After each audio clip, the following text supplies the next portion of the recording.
차가운 스튜디오의 공기는 방송 시작 전부터 팽팽하게 당겨진 활시위 같았다. 양쪽 진영을 대표하는 두 거물, 이재명과 안철수가 마주 앉은 긴 테이블은 단순한 가구가 아니라 이 나라의 정치적 단층선을 그대로 옮겨 놓은 듯 했다. 수십 개의 카메라 렌즈가 섬광 없이 그들의 모든 표정과 미세한 몸짓을 빨아들이고 있었고, 방청석의 기자들은 노트북 위에 손가락을 얹은 채 숨을 죽였다. 오늘 토론의 공식적인 주제는 교착 상태의 정국, 협치를 위한 해법은 이었지만 모두가 알고 있었다. 이것은 해법을 찾는 자리가 아니라 승자와 패자를 가리는 전쟁터라는 것을. 사회자가 부드러운 목소리로 토론의 시작을 알렸지만 그 목소리마저 차가운 스튜디오 공기 속에서 겉도는 느낌이었다. 먼저 마이크를 잡은 것은 이재명이었다. 그는 특유의 차분하면서도 단단한 목소리로 원론적인 이야기부터 풀어나갔다. 국민들의 삶이 어렵습니다. 정치가 존재하는 이유는 바로 그분들의 눈물을 닦아주고 내일에 대한 희망을 드리기 위함입니다. 협치, 물론 중요합니다. 하지만 그 협치가 누구를 위한 것이냐가 본질입니다. 소수의 기득권을 지키기 위한 그들만의 야합이 아니라 다수 국민의 삶을 개선하기 위한 책임의 연대가 되어야 합니다. 교과서적인 답변이었지만 그가 말하는 소수의 기득권이라는 단어는 보이지 않는 화살이 되어 반대편에 앉은 안철수를 향해 날아가는 듯했다. 하지만 안철수는 미동도 하지 않았다. 그는 마치 실력 좋은 외과 의사가 수술 전 환자의 상태를 살피듯 냉정하고 분석적인 눈으로 이재명을 응시하고 있었다. 그의 입가에는 거의 알아차리기 힘든 미세한 미소가 걸려 있었다. 모든 것을 예상했고 모든 준비가 끝났다는 자신감의 표출이었다. 사회자는 자연스럽게 안철수에게 발언권을 넘겼다. 안 의원님, 이 대표님의 의견에 대해 어떻게 생각하십니까? 책임의 연대, 좋은 말씀입니다만 구체적인 방법론이 보이지 않는다는 지적도 있습니다. 드디어 때가 왔다. 안철수는 천천히 마이크를 자기 앞으로 당겼다. 스튜디오의 모든 시선이 그의 입으로 쏠렸다. 그는 이재명처럼 거대 담론으로 시작하지 않았다. 대신 지극히 상식적이고 합리적인 목소리로 운을 뗐다. 정치는 신뢰의 예술입니다. 아무리 좋은 말과 정책을 내세워도 상대방에 대한 신뢰, 그리고 약속에 대한 믿음이 없다면 한 발자국도 나아갈 수 없습니다. 저 역시 이 대표님께서 말씀하신 국민을 위한 정치에 전적으로 동의합니다. 하지만 말과 행동이 다를 때 신뢰는 깨어지고 정치는 표류하게 됩니다. 분위기가 순식간에 바뀌었다. 방금 전까지 이재명의 발언이 만들어낸 추상적인 전선, 국민, 멜수스, 기득권이 안철수의 신뢰라는 키워드 앞에 단숨에 구체적인 개인의 문제로 전환되었다. 기자들의 손가락이 바쁘게 움직이기 시작했다. 안철수는 잠시 말을 멈추고 이재명을 정면으로 바라보았다. 그의 눈빛은 더 이상 분석적인 의사의 눈빛이 아니었다. 그것은 예리한 칼끝, 상대를 꿰뚫어 보려는 검객의 눈빛이었다. 바로 지난달에 있었던 민생안정특별법 협상 과정을 복기해 봅시다.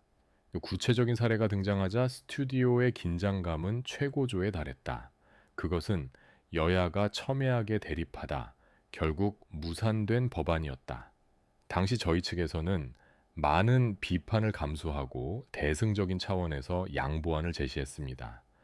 법안의 일부 독소 조항을 수정하고 적용 범위를 한시적으로 하자는 지극히 합리적인 제안이었습니다. 그것이 바로 이 대표님께서 말씀하신 책셔임의 연대를 위한 저희의 노력이었습니다.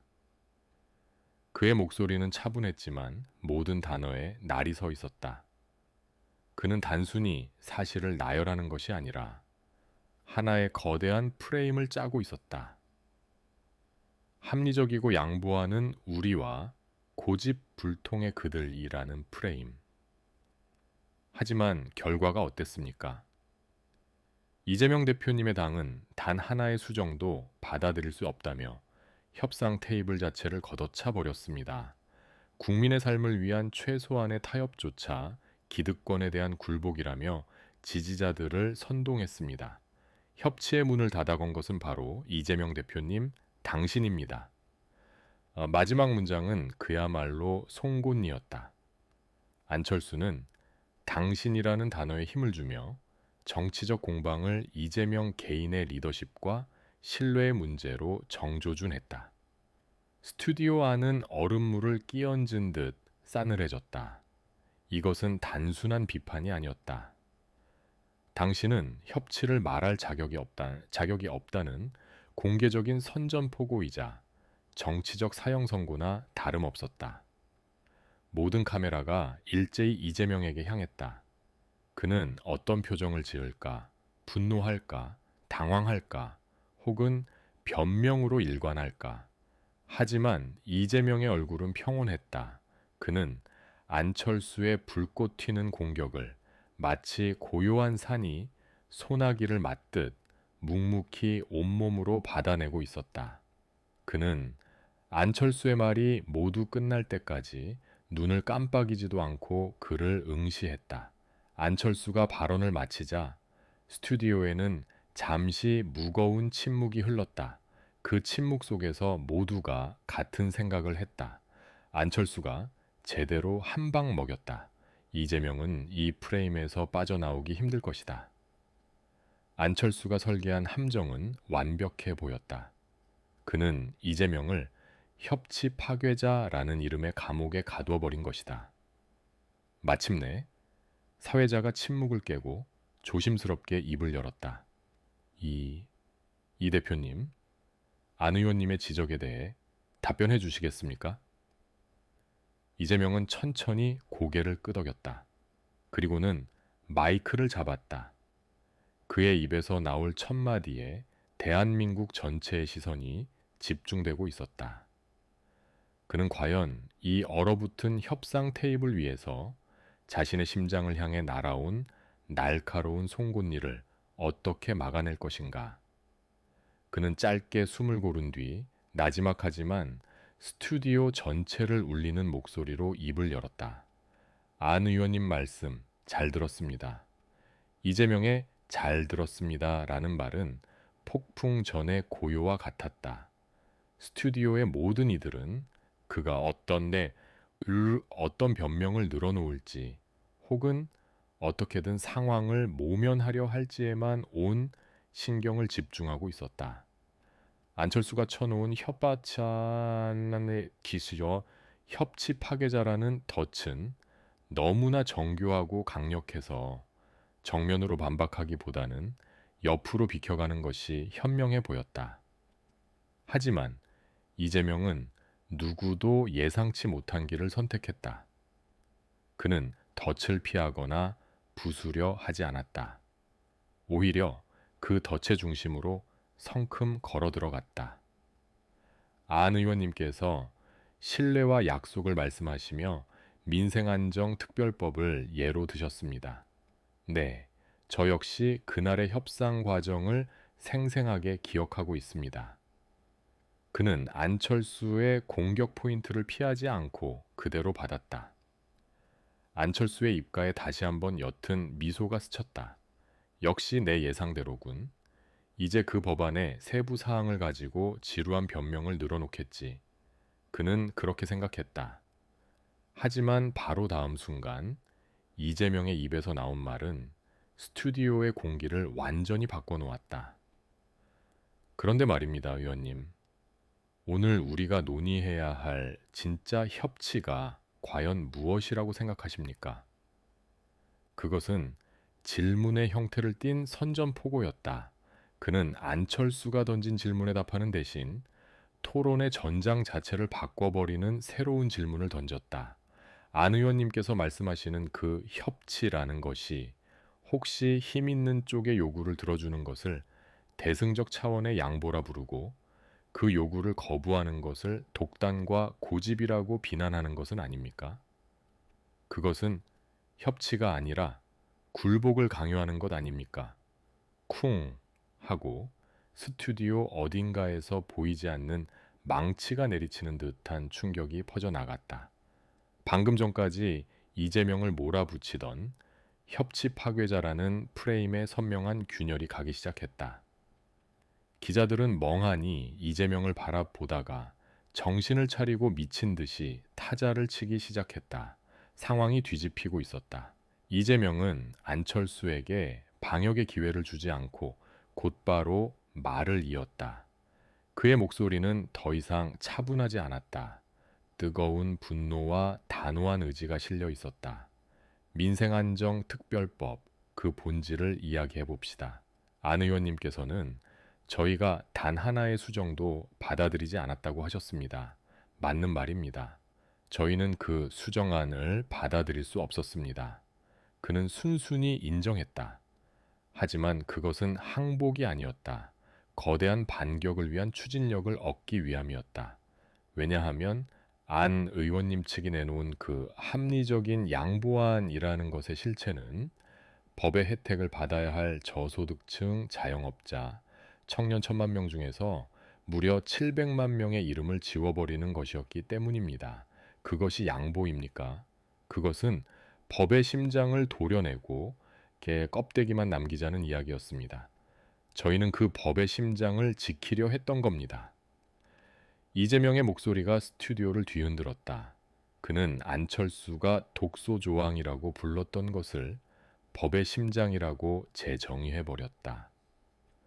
양보와 타협이라는 아름다운 단어 뒤에 숨겨진 잔인한 현실을 모든 국민 앞에 폭로한 것이다. 그는 잠시 숨을 고른 뒤 이제는 완전히 굳어버린 안철수의 얼굴을 똑바로 보며 말하였다. 국민의 피눈물을 닦아주자는 법을 만들면서 이 사람은 닦아주고 저 사람은 외면하자고 거래하는 것이 당신들이 말하는 협치입니까? 저희는 그런 협치는 단호히 거부합니다. 그것은 국민을 위한 책임의 연대가 아니라 고통받는 국민을 상대로 벌이는 기득권의 잔인한 장난일 뿐입니다. 안철수의 얼굴에서 핏기가 사라졌다. 그는 자신이 판 함정에 자신이 빠져버렸다는 것을 깨달았다.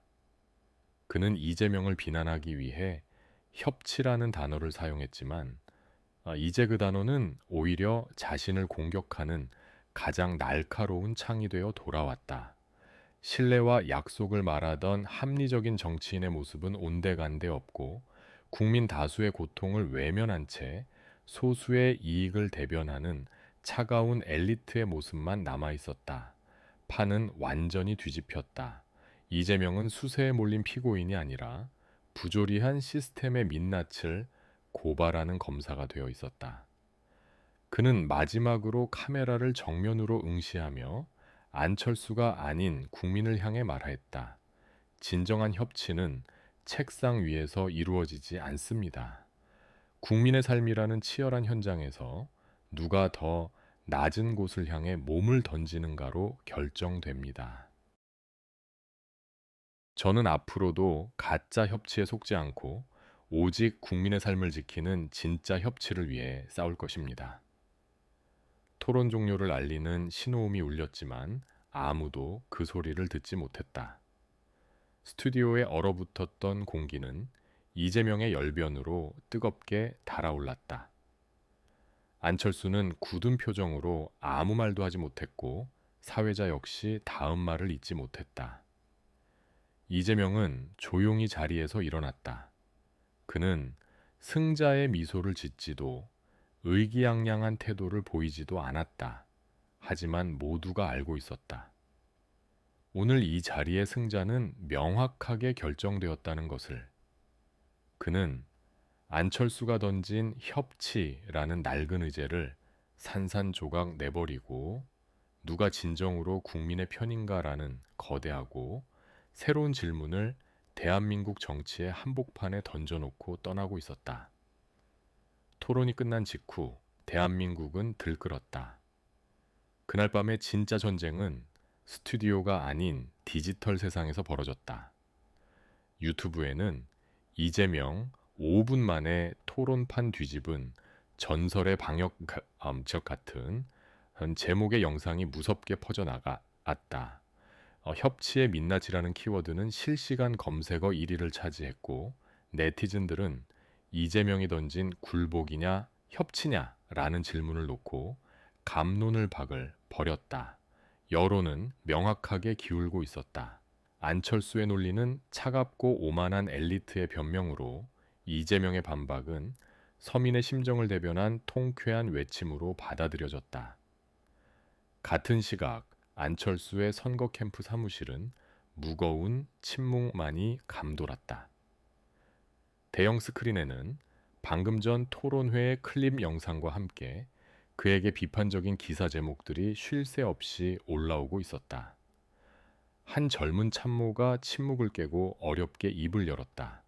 저희의 논리는 완벽했습니다, 의원님. 하지만 이 대표는 논리가 아닌 감성으로 프레임 자체를 바꿔버렸습니다. 저희가 합리성을 이야기할 때 그는 정의를 들고 나왔습니다. 안철수는 굳은 얼굴로 화면만 응시하고 있었다. 그는 이해할 수 없었다. 자신의 지적은 한치의 틀림도 없는 사실에 기반한 것이었다. 통계와 팩트가 그의 주장을 뒷받침했다. 그런데 왜 대중은 팩트가 아닌 스토리에 열광하는가? 그는 자신의 가장 큰 무기였던 합리적 엘리트라는 이미지가 이재명에 의해 민심과 동떨어진 차가운 기득권이라는 낙인으로 바뀌어버렸다는 사실을 받아들이기 힘들었다. 그의 고립은 정치권 내에서도 시작되었다. 다음 날 아침 기자들에게 둘러싸인 그의 정치적 동지들은 약속이나 한 듯 토론은 각자의 시각에서 볼 수 있는 건 이라며 한 발 빼는 모습을 보였다. 안철수가 던진 회심의 승부수는 그를 정치 무대의 중심으로 이끄는 것이 아니라 외딴 섬에 고립시키는 결과를 낳았다. 반면 이재명의 캠프는 축제 분위기 속에서도 다음 단계를 준비하느라 분주했다. 이재명은 참모들과의 회의에서 단호하게 말했다. 이겼다고 생각하는 순간 지는 겁니다. 이건 싸움의 끝이 아니라 시작입니다. 국민들께서 왜 우리의 손을 들어주셨는지 증명해야 합니다. 이제 우리가 새로운 판을 깔아야 합니다. 그날 오후 이재명은 긴급 기자회견을 열었다. 그는 안철수에 대한 비판이나 승리에 대한 자축 대신 새로운 비전을 제시했다. 어젯밤 토론을 통해 많은 국민들께서 무엇이 진짜 민생인지, 무엇이 가짜 협치인지 알게 되셨을 거라 믿습니다. 이제 말의 정치를 끝내고 행동의 정치를 시작하겠습니다. 민생안정특별법을 국민기본생활보장법이라는 이름으로 다시 발의하겠습니다. 이름을 바꾼 것은 단순한 수사가 아니었다. 안정이라는 수동적인 단어를 기본생활보장이라는 적극적인 약속으로 바꿈으로써 그는 토론에서 승리한 의제를 현실 정치의 중심으로 끌고 들어왔다. 그는 더 이상 안철수가 정해놓은 규칙 안에서 싸우지 않았다. 스스로 새로운 경기장을 만들고 모두를 그곳으로 불러들이고 있었다.